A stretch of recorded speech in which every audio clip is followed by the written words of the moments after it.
In 63 BC, the Roman general Pompey led his legions into the land of Judea.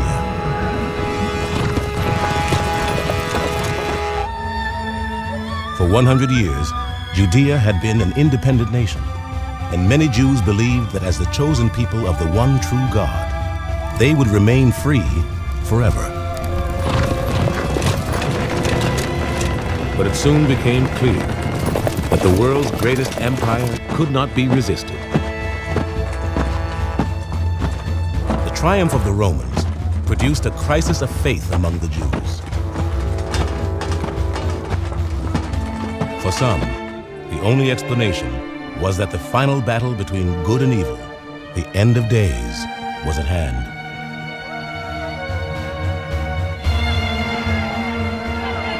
They would soon see evidence for their belief, for the years ahead in Judea would be one of the most bloody and chaotic periods in human history.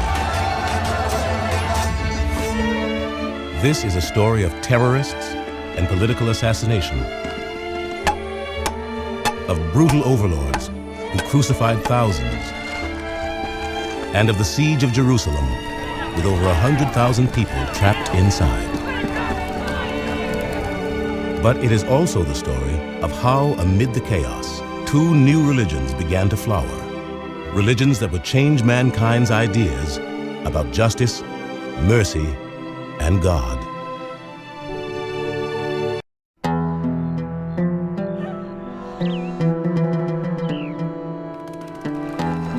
When Roman troops rushed into Jerusalem, the capital of Judea, they were unaware that they were about to meet the most extraordinary people they had ever tried to conquer.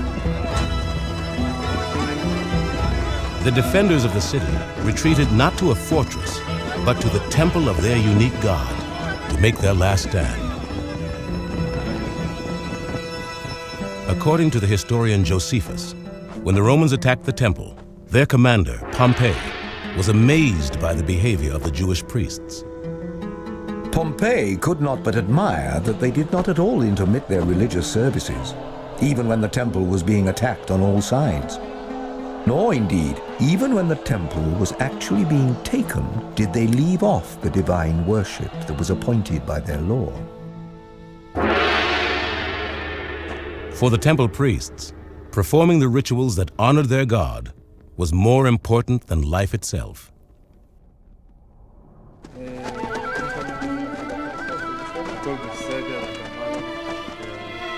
For centuries, reports that the Jews believed there was only one God in the universe had fascinated the other peoples of the ancient world. And the Jews' temple in Jerusalem was famous far and wide for the amazing rituals the priests performed to worship their God. The Roman general Pompey was among those who was intrigued by the Jews' unusual religion. He was particularly curious to see what their mysterious God looked like. According to Josephus, as soon as the Roman general gained control of the city, he went inside the temple in search of its most sacred sanctum, the Holy of Holies, where the God of the Jews was reputed to live. There was nothing that affected the nation in all the calamities that they were under, as that their holy place, which had hitherto been seen by none, should be laid open to strangers. For Pompey went whither it was not lawful any to enter but the high priest himself.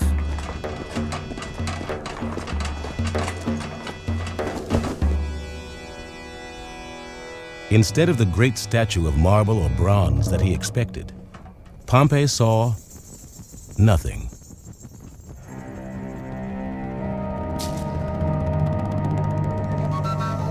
According to the Jews, their God was so great that he could not be captured by an idol or any other man-made image. He was without form, timeless, and present everywhere.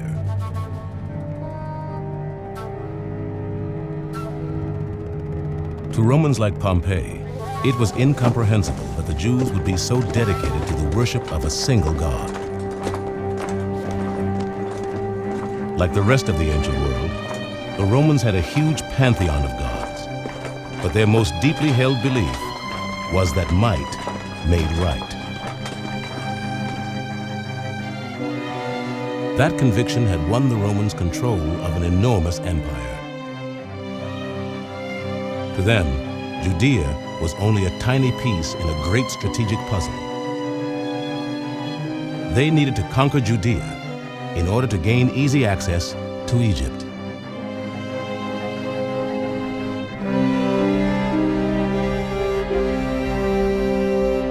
But to the Jews, Judea was the promised land, given to them by God to be theirs alone. This clash of cultures between the Romans and the Jews would lead to a vicious and bloody conflict that would last 200 years. Even worse for the Jewish people, it was a conflict that would pit Jew against Jew as never before. The Romans come into power, and it stimulates an immediate debate among the Jews about whether to revolt against them or not to revolt. And effectively, from the very beginning, there were Jewish groups that basically wanted to revolt, and others which cautioned and said, well, we really don't need to go so far. So what happens is that these groups are vying with one another constantly in the period of Roman rule.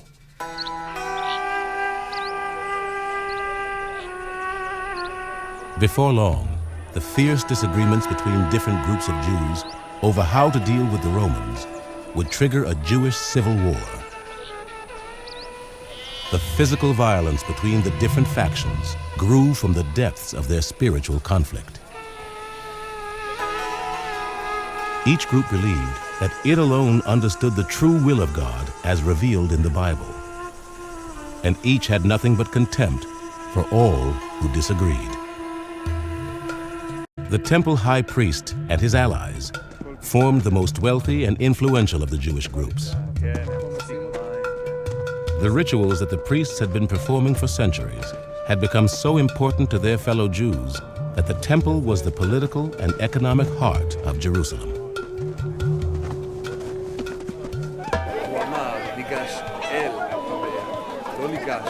Each year, hundreds of thousands of Jewish pilgrims flooded the city's markets to buy sheep, wheat, wine, and oil to bring as offerings to the temple.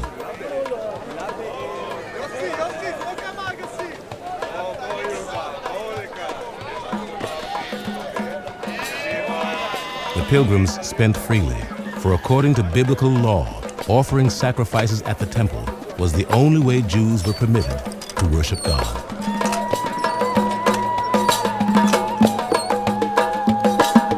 Once inside the temple, the pilgrims turned their offerings over to the priests, for they were the only ones allowed to mediate between God and mankind.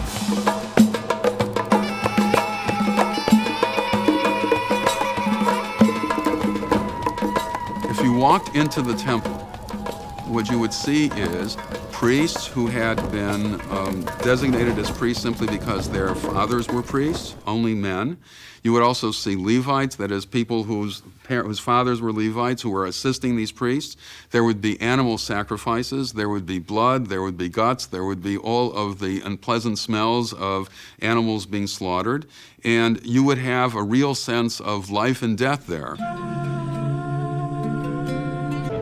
For the high priest and his allies, temple rituals like Passover were not only a spiritual outlet, but were the source of great wealth and power.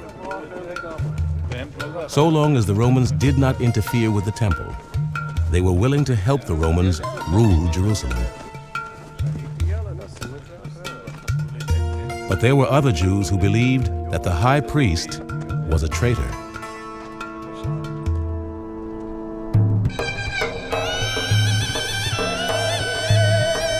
From the day the Romans took over Jerusalem, Jewish rebels began launching raids against them from mountain and desert hideouts. They believed that if they fought bravely enough, God would grant them a miraculous victory, as in the Bible stories of old. To deal with the rebels, the Romans chose a commander known both for his boundless ambition and extreme cruelty, an Arab prince named Herod. Herod is perhaps one of the most amazing characters in history. What was the guy really? First of all, they debate, was he Jewish, was he not Jewish? And his mother was actually an Arab princess, so he wasn't Jewish. Now, Herod had worked under his father in the government because Herod's father was a kind of, I don't know how to call it, almost Secretary of State, but it means head of everything. And as a result of this, Herod was involved in what we might call police actions. And of course, eventually he built up enough of a power base that he was able to make himself into king of the Jews. To many Jews, the crowning of a king who was not a descendant of David was blasphemy. And so the rebels decided to come down from the mountains and lead the people of Judea in an all-out revolt. But Herod had Rome behind him, and according to Josephus, he decided to make an example of the rebels. Whole masses were slaughtered in alleys, crowded in their houses, and even taking refuge in the temple. There was no mercy for either young or old, nor were the weakest women spared. Like madmen, they took vengeance on all ages. The last of the rebels fled to caves dug into cliffs, where they were convinced that Herod would not be able to reach them. Herod was really a ruthless guy. He would bring his soldiers to these caves where these rebels were hiding. What he used to do is he would build these kind of scaffolds, lower soldiers down. When the soldiers got down there, they would throw what amount to sort of smoke bombs or smoke grenades into these caves. And when the women and children would come to the edge of the cave, they had hooks, and they would yank these people with the hooks and just throw them to the death.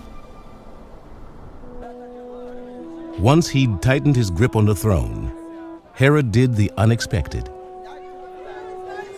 Sensing the temple's essential role in the nation's cultural and economic life, he decided to make it into the most impressive monument on earth through a rebuilding project that required mountains of stone and gold.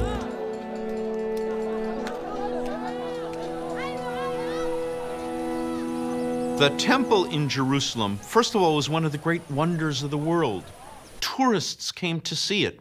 Maybe for our taste it was a little bit glitzy, but it was golden, it shimmered. People thought it was one of the most beautiful places on earth.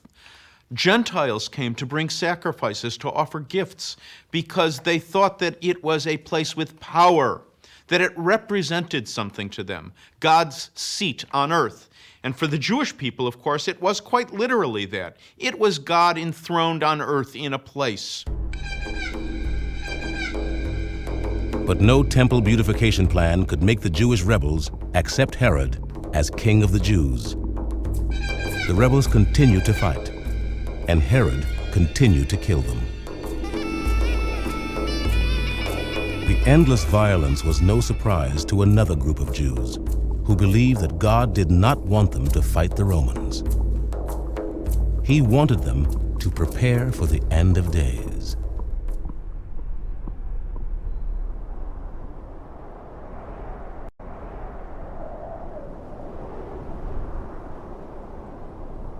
On the lifeless, heat-scorched shores of the Dead Sea lived a group of Jews called the Essenes.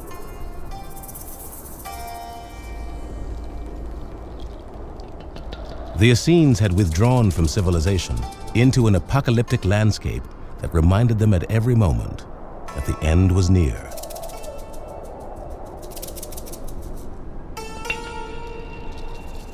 To them, that was the only possible explanation for why God had allowed the Romans to conquer Judea. There are here deep echoes from the biblical times, reminding them that this had been a land which God had given to Israel, and he had purged it of foreigners. And now here were the foreigners ruling once again. So what was to be done about this? This required some drastic new thing. So the notion arose that there must be some final act introduced by God himself through his chosen messengers or chosen community, that would make things right again. There must be an end of days. There must be a last time when all would be made right.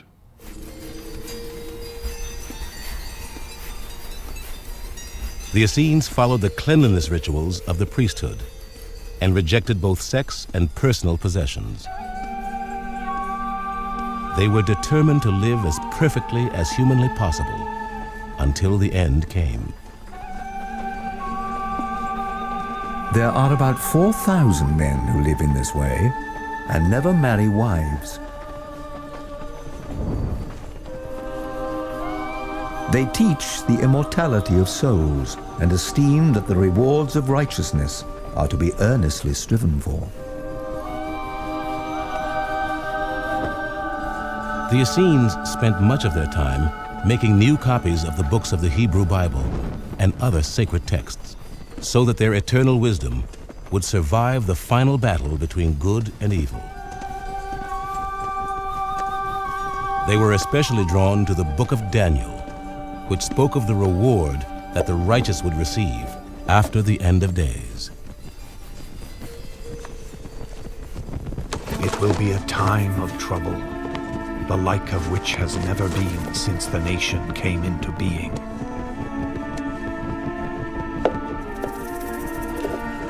At that time, your people will be rescued, all who are found inscribed in the book. And those who lead the many to righteousness will be like the stars forever. They believed that everything was preordained by God, and that when the end of days arrived, there would be a 40-year-long war between the forces of good and the forces of evil. They were the forces of good. They called themselves the sons of light. Everybody else, including the other Jews, were the forces of evil, the sons of darkness. And they believed that the outcome of this 40-year-long war was preordained, and that at the end of it, they would be the victors. The Essenes stored their writings in caves they found in the cliffs above the Dead Sea. It was a plan that showed remarkable foresight, for two of their premonitions would come true. A time of trouble more terrible than any the nation had seen was coming. And their Dead Sea Scrolls would survive it.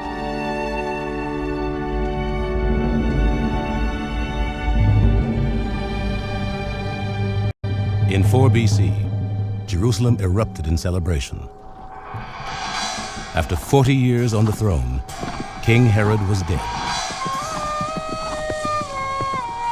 Now, all of those determined to throw off Roman rule saw their chance. More and more armed groups began roaming the countryside, attacking isolated Roman garrisons and looting the caravans of merchants bound for Egypt.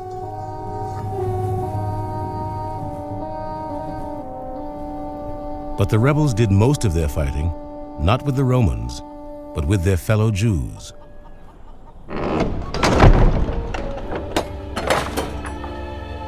For nothing enraged the rebels more than a Jew who had abandoned Jewish traditions for Roman ones.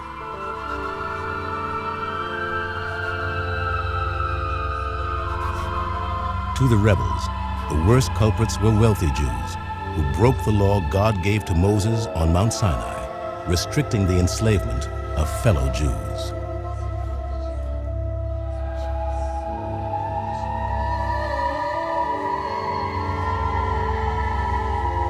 The mistreated slaves offered the rebels a perfect opportunity to add to their ranks.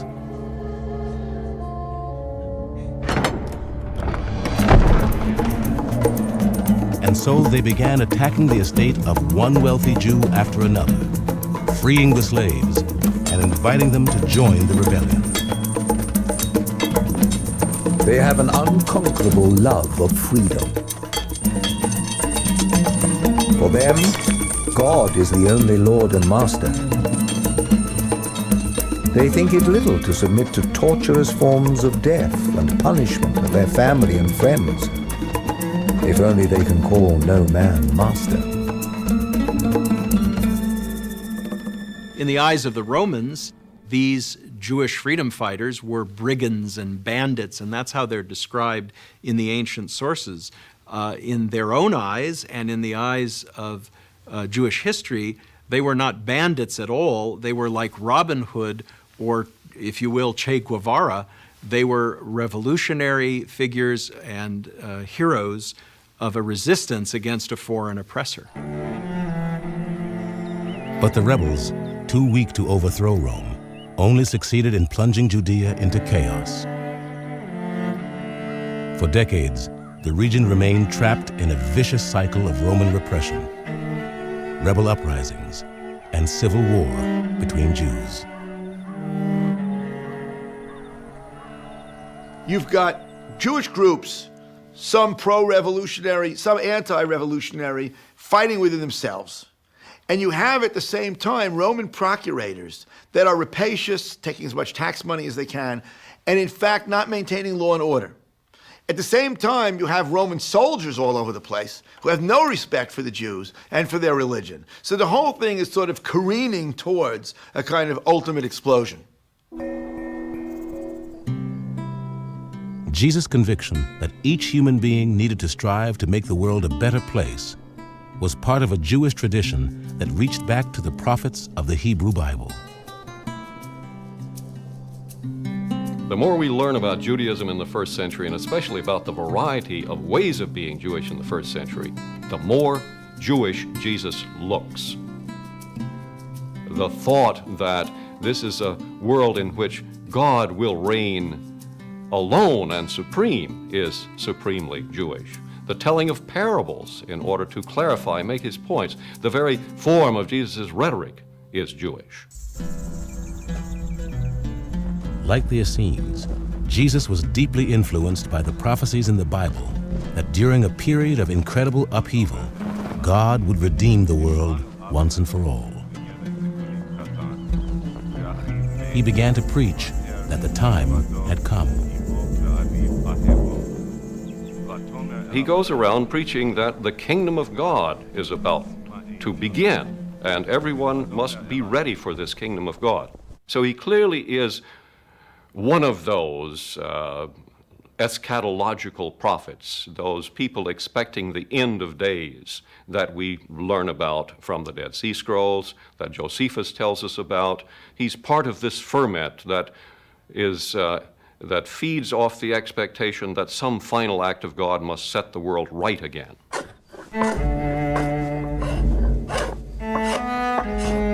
With the countryside in turmoil and talk everywhere of messiahs who would lead the Jewish people to freedom, the Roman authorities were constantly arresting and crucifying those considered troublemakers.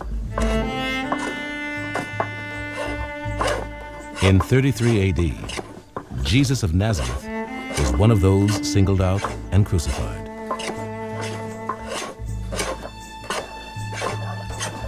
In the eyes of the Romans, he was just one more would-be Messiah who would not be leading a revolt. But Jesus' followers among the Jews believed that the kingdom of which he was speaking was not of this world, but the next. For the moment, these Jews, who would come to be called Christians, were just another of the many groups of Jews trying to understand the bloody and chaotic world of Judea in the 1st century AD.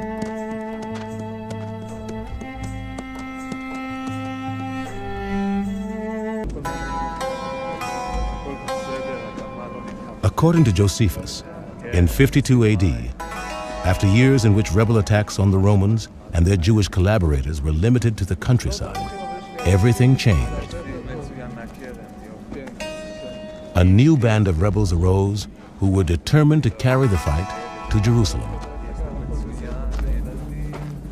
There sprang up another group, which were called the Sicarii, who murdered men in the daytime and in the heart of the city.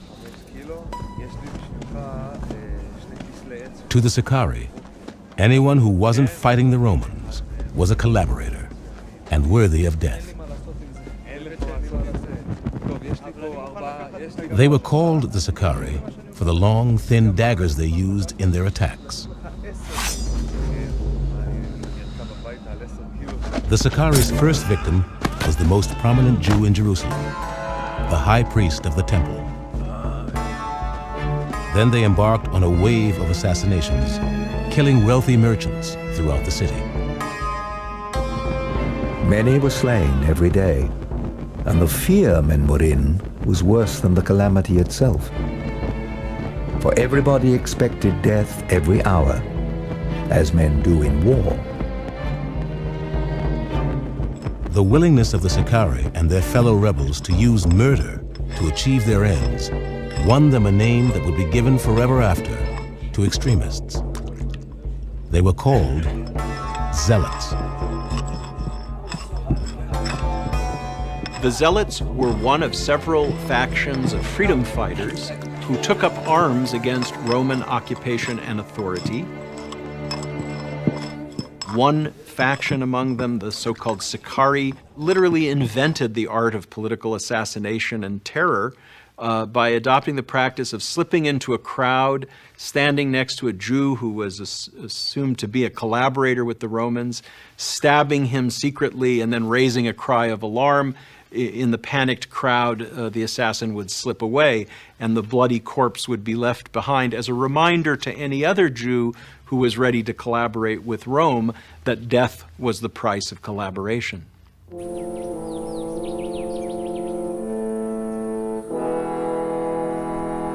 With the rebels determined to revolt, and other Jews convinced that it would be insane to rebel against Rome, the people of Jerusalem could hardly have been more divided.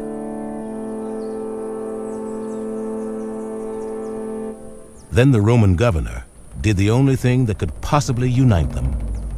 He ordered an attack on the temple. In 67 AD, Roman soldiers burst through the gates of Herod's temple, bent on plundering it. The governor was eager to steal the vast treasures of God which it held, and his soldiers killed all those they came upon as they forced their way in. Outraged at the attack on the seat of God on earth, rebels and non-rebels alike united to repel the assault. Then, in a fury, they overwhelmed the small Roman garrison stationed in Jerusalem and forced it to flee the city.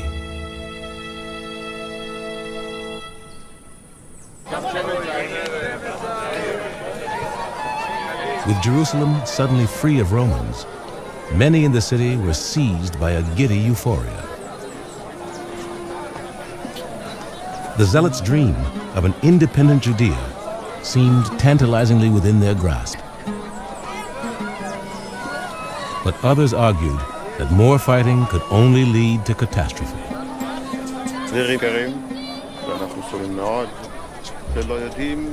A follower of Hillel named Yohanan ben Zakkai was one of the most passionate voices for peace.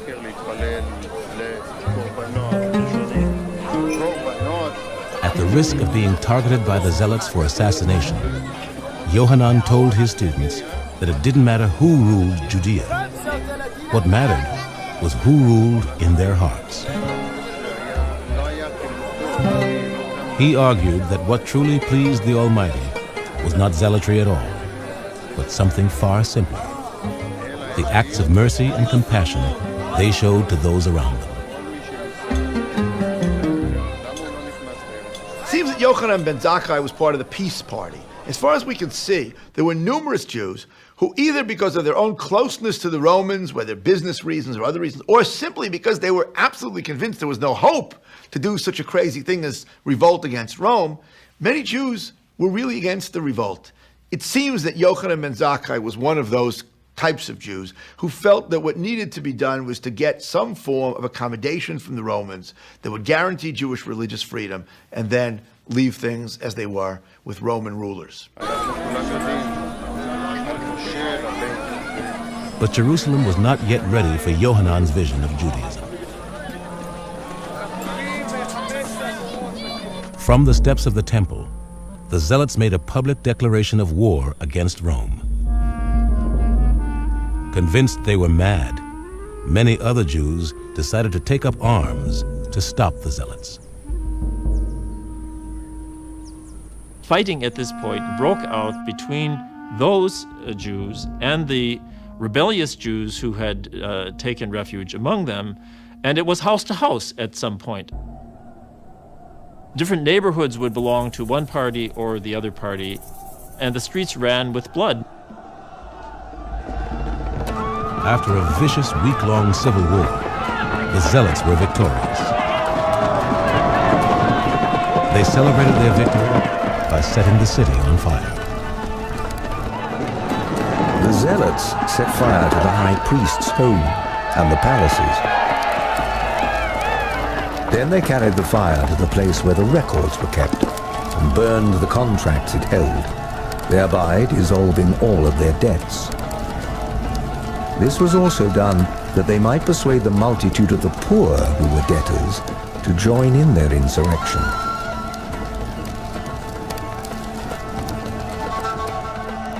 News of the Zealots' uprising against Rome soon reached the nearby city of Caesarea.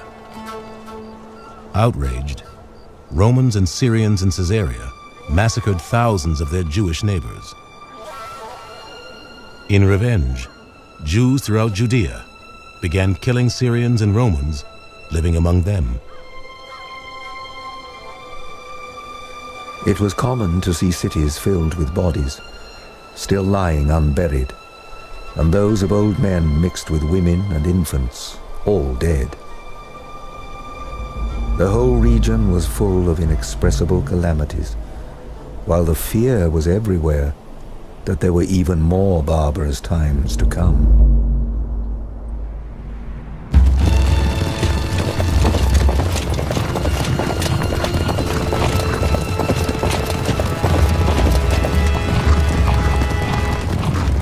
The Romans were determined to crush the rebellion before it inspired others in their far-flung empire to challenge their rule. They dispatched their greatest general, Vespasian, into Judea to lead an army of over 60,000 men. Vespasian marched to the city of Gadara and quickly took it, for he found it destitute of any men fit for war. He then killed all the children, the Romans having no mercy on any age whatever, and this was done out of the hatred they bore the rebels.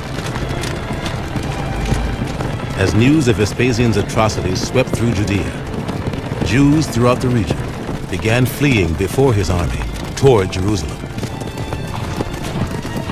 When the Roman army finally reached the city, Josephus estimated that more than 100,000 people were trapped inside its walls.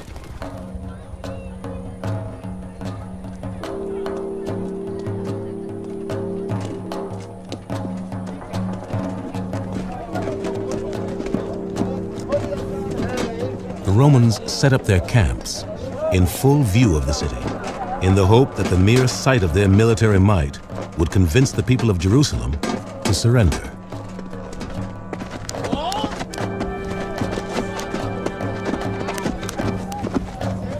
Their force was composed of 3 battle-hardened legions drawn from garrisons in Rome, Egypt, and Syria.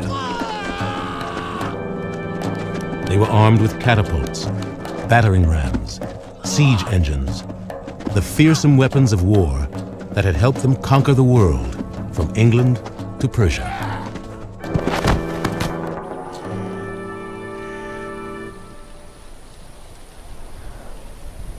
But conquering Jerusalem was still a daunting challenge. The city was surrounded by not 1, but 3 walls, which together were nearly 60 feet thick. And in the center of the city, the temple with its own massive walls and towers loomed as one of the most formidable fortresses in the world. But behind those walls, there was chaos. The city of Jerusalem during the revolt was, of course, under complete siege. Food and water were not entering, and inside, all the normal governmental institutions had broken down. They were maintaining temple sacrifice, But outside of the temple, there were all of these rebel armies. Actually, we know there were about 6 that were controlling different quarters of the city and whose commanders were fighting over what to do. So you had really anarchy and fear and, as Josephus describes it, tremendous starvation. Inside the city, the catastrophe foretold by Yohanan ben Zakkai was coming to pass. The Zealots had begun fighting among themselves for control of Jerusalem. When one band of Zealots broke into the territory of another, they would inflict the worst damage they could think of, burning their rivals' food supply. They set on fire those houses that were full of grain and all the other provisions. And as soon as they were forced into a retreat, the same thing was done to them by the others. Accordingly, it came to pass that almost all the grain in the city was burned, which would have been sufficient to survive a siege of many years.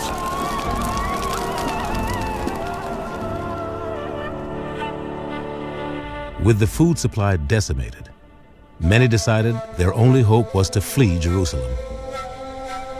But the Zealots believed God wanted the entire nation to confront the Romans as one. They issued an edict that anyone who tried to leave would be considered a traitor and executed. It's in many ways like the militarists within any society in our own time. Those that are following a military mode in terms of the Islamic Jihad, or in terms of those that we saw in Bosnia. In other words, those that decide that the only way to work is through military means. And that was a scary time for all Jews in Jerusalem at that time, because most of them were not zealots. As the siege wore on, the situation inside Jerusalem grew more and more desperate. Of those who perished by famine, the number was great, and the miseries they underwent were unspeakable. For if so much as the shadow of any kind of food did anywhere appear, a war began, and the dearest friends fell to fighting one with another about it.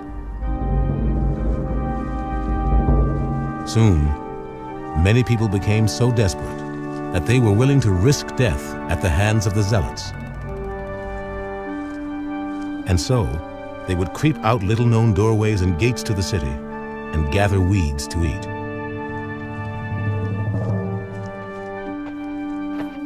But outside the city walls, they risked capture and incredibly brutal treatment at the hands of the Roman legionnaires. The Nazi Holocaust of the 20th century has seemed to be an endless stream of ghastly stories, fiendish stories of cruelty that seems to defy the human imagination. But there's an appalling stream of such stories from this Holocaust as well. For example, as people began to attempt to leave the besieged city secretly, when they were captured, mercenaries working for Rome would disembowel them, thinking that they might have swallowed gold or jewels, and that they were hoping then to recover these after they defecated them later on. This is not a strange or unusual practice on the part of people fleeing during time of war. Guessing that this might have happened, they literally eviscerated these people looking for the occasional ruby or gold coin.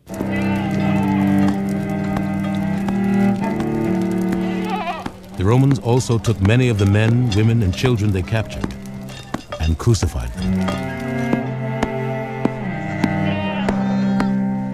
At the time of the siege of Jerusalem, thousands were crucified. The historian Josephus says that the hills around the city were deforested. So many trees were chopped down to make crosses on which to crucify Jews. Josephus also describes what I would call terror crucifixions. The city was still under siege, still holding out against the Romans, but crosses were erected on the hillsides around it so that the people inside could see what awaited them if they continued their resistance.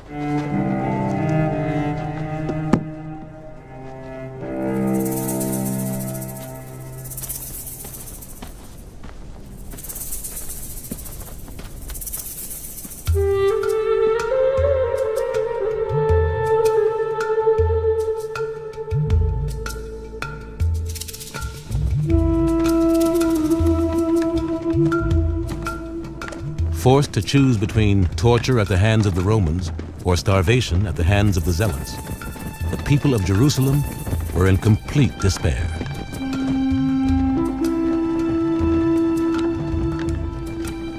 A deep silence and a kind of deadly night seized upon the city. Those that were distressed by the famine were desirous to die, and those already dead were thought happy. It was the last chance for anyone hoping to escape alive. And yet, it was only the decaying bodies of the dead that the Zealots would allow to leave. Then, late one night, a procession approached a city gate. It was a group of students carrying the body of Yohanan ben Zakkai, who had advocated peace instead of war.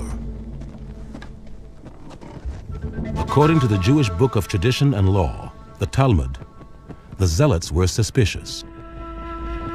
Some of the guards asked, "Who is this?"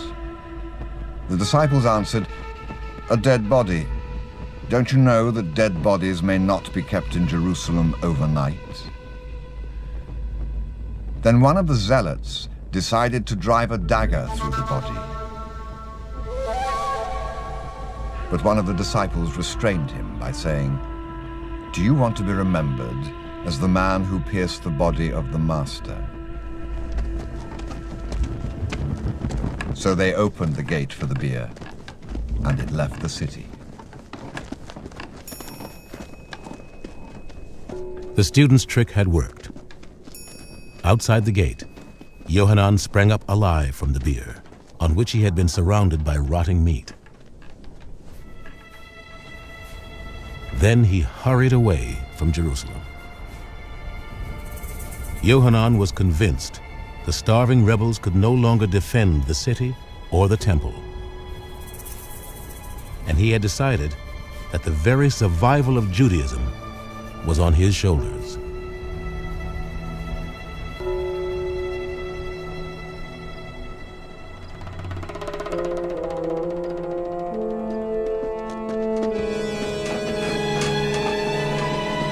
After a 4-month siege, Rome's legions finally broke through the first wall of the city.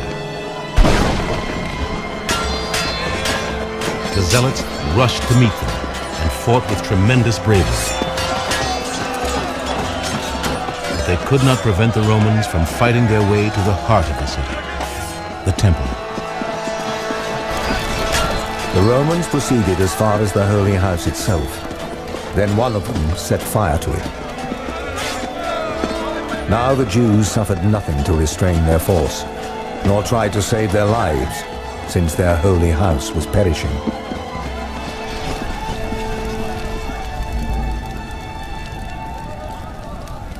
The temple, the only place on earth, according to the Bible, where God could be worshipped, was laid to waste by the Romans.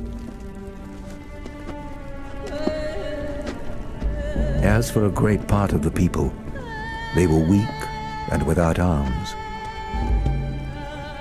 and had their throats cut wherever they were caught. In the temple around the altar lay dead bodies heaped one upon another, and at the steps going up to it ran a great quantity of their blood. In the history of the world, no nation has ever suffered such a calamity. The destruction of the temple in the year 70 was the greatest catastrophe and trauma to happen to the Jewish people, I would argue, until our own time in the Holocaust. It was the center of the economic life of the Jewish people, as if the Federal Reserve was housed in the temple. It was the center of the judicial life. The Supreme Court was housed in the temple. It was the center of the religious life, as if the high priest was the chief rabbi, centered in that building. And in a matter of hours, it was gone.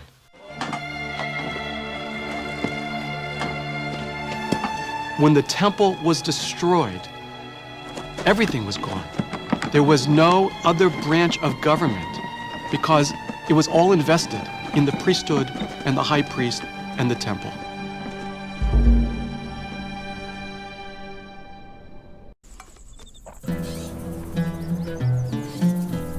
During the 60 years after the fall of the temple, the Romans and their Jewish subjects lived in an uneasy truce.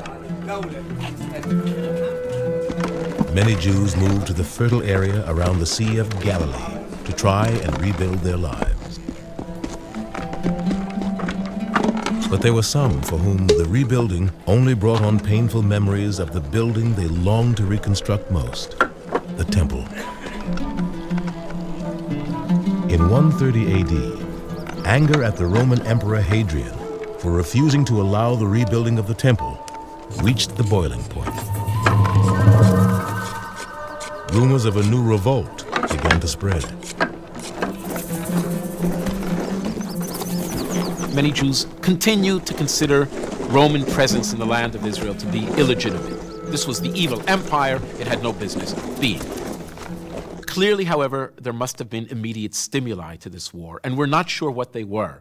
According to the Roman historian Cassius Dio, it was Hadrian's attempt at building a pagan city in Jerusalem to be called Aelia Capitolina that threw, as it were, the Jews over the edge and into the abyss of military uprising. Another Roman source claims that it was an attempt by Hadrian to prohibit circumcision of Jewish children.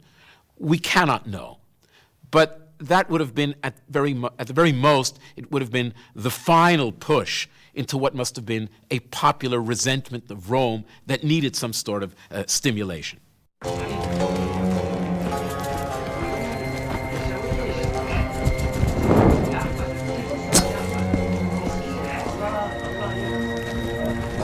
The rebellion began among a band of outlaws living in the countryside. Their leader was called Simon bar Kokhba.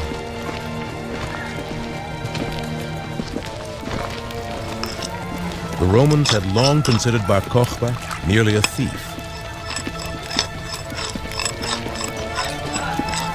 But to many of his fellow Jews, he was another in a long line of freedom fighters who had refused to accept Roman rule. Bar Kokhba was a Jew like the Zealots, like the defenders of Masada, who was willing to take up arms against Roman occupation and was willing to fight for Jewish sovereignty and, in fact, for a limited period of time, achieved sovereignty. We can hold in our hands the coinage that Bar Kokhba issued in his own kingdom, the last kingdom of Jewish sovereignty for another 2,000 years.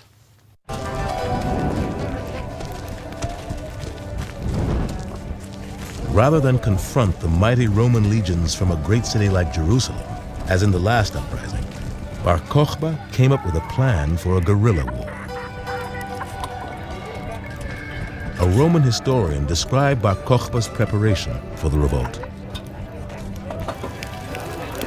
They occupied caves in the countryside and strengthened them in order that they might have places of refuge whenever they should be hard-pressed.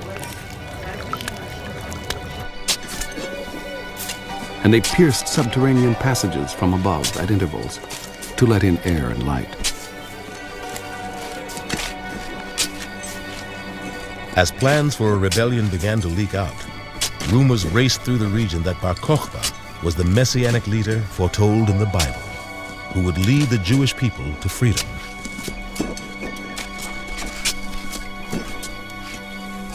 His name meant star, and he claimed to be a luminary who had come down to them from heaven and was magically enlightening those who were in misery.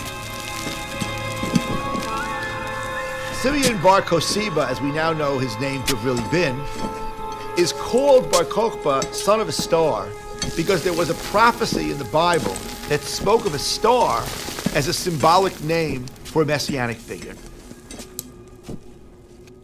Now this fellow bar Kokhba was a tremendous military leader who between 132 to 5 almost kicked the Romans out of Judea, and in fact caused many, many Roman soldiers to be killed in the prolonged battles of the revolt that he had brought into being. But the key point to realize is that the Bar Kokhba revolt was a messianic revolt in which people entered into the revolt believing firmly that the Messiah would come if they would be victorious.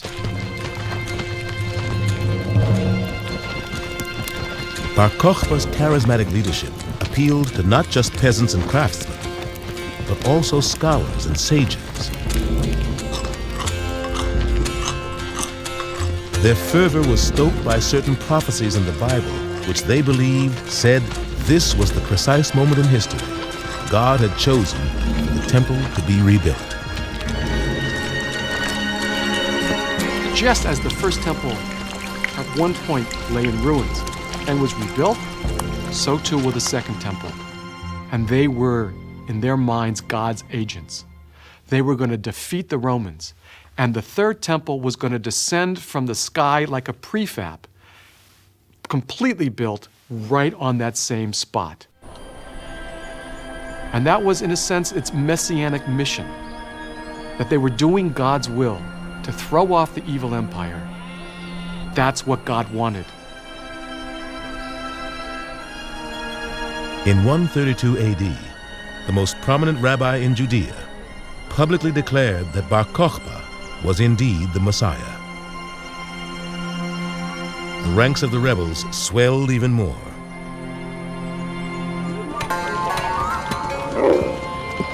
With hundreds of thousands now ready to follow him, Bar Kokhba nevertheless remained patient.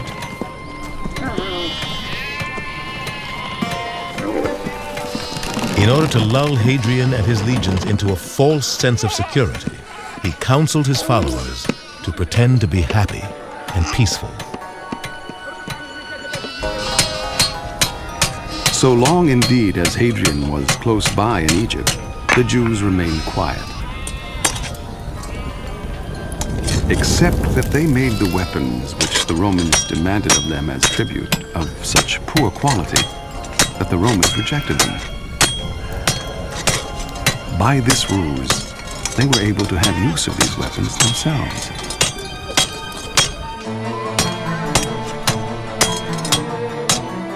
In a strategic masterstroke, Bar Kokhba bided his time until Hadrian was well on his way back to Rome. Then, suddenly, he launched the revolt. In the early days of the rebellion, the rebels inflicted tens of thousands of casualties on the Romans. In the ancient world, Jews were not known as bookish and prayerful and pious. They were known as ruthless and ferocious fighters. They were highly prized as mercenary soldiers, and they showed in the uprising against Rome exactly how effective they were on the field of battle. The stunning success of the rebels forced the Romans to withdraw from the region. Bar Kokhba then declared Judea to be an independent kingdom.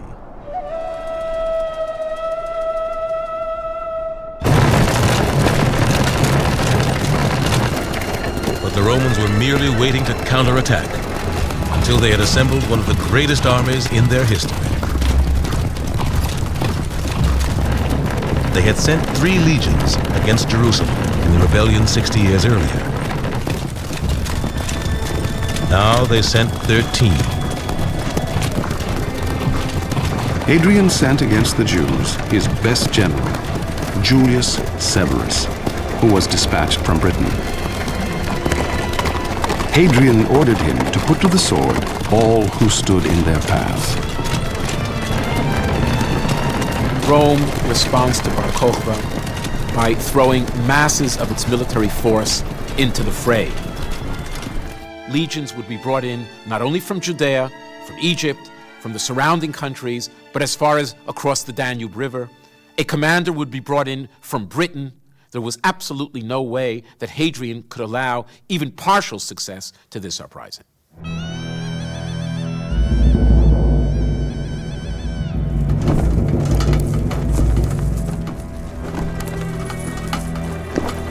Severus did not venture to attack his opponents in the open, in view of their numbers and their desperation.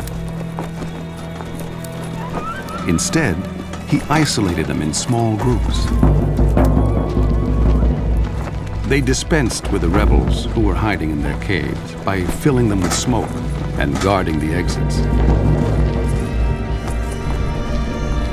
Then they surprised and killed all who came out to fight. 580,000 men were slain in the various raids and battles. And the number of those that perished by famine, disease, and suffocation was past finding out.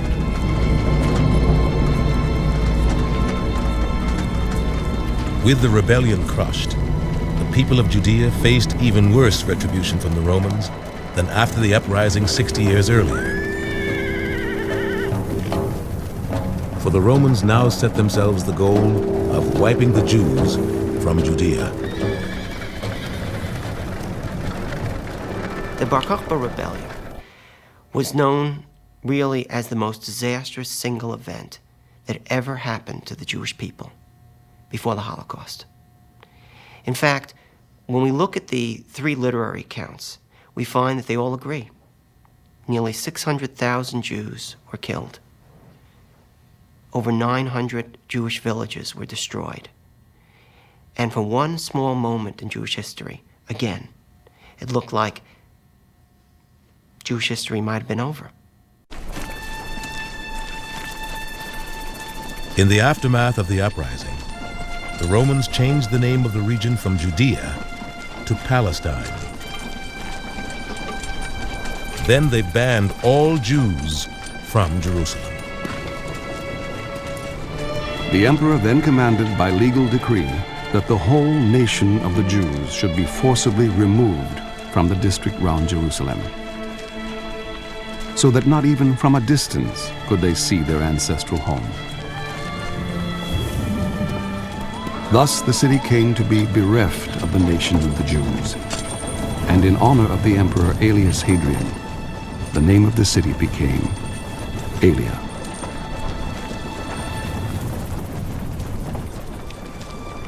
The outcome of the Bar Kokhba revolt is a much more serious policy on the part of the Romans, prohibiting Jews from even going to Jerusalem, and they plow over the Temple Mount and build a temple to their gods on that spot, thereby showing you have no place here, we clearly are the winners.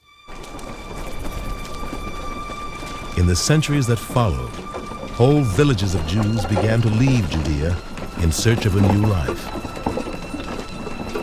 They headed for the Jewish communities that had been flourishing for centuries in Babylon, in Greece, in Rome, and many other places.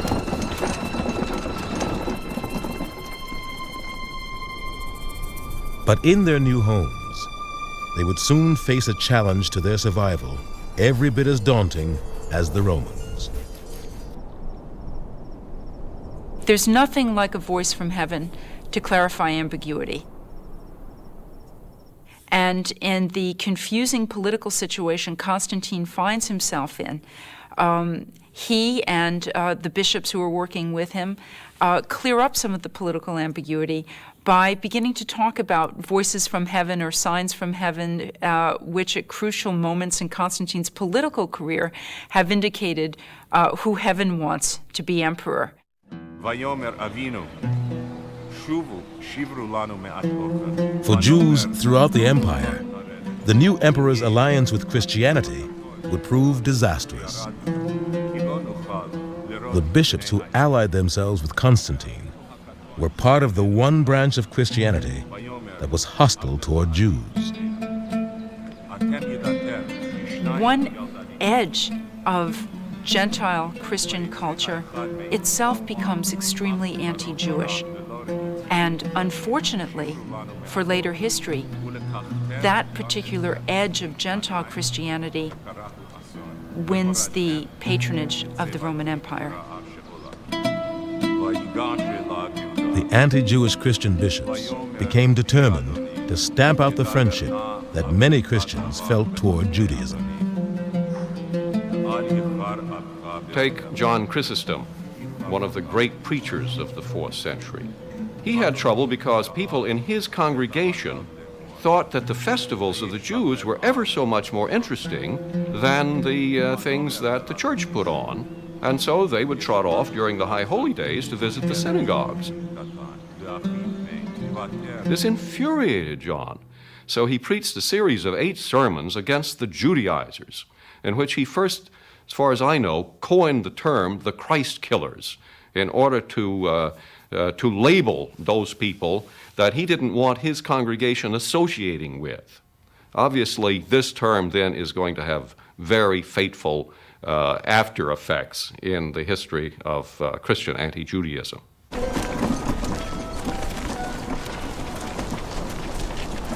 In the centuries ahead, this new prejudice of Christians toward Jews would lead to anti-Jewish laws, violent attacks, and mass evictions. And so the Jews began to search for new homes in North Africa, in Spain, in Russia.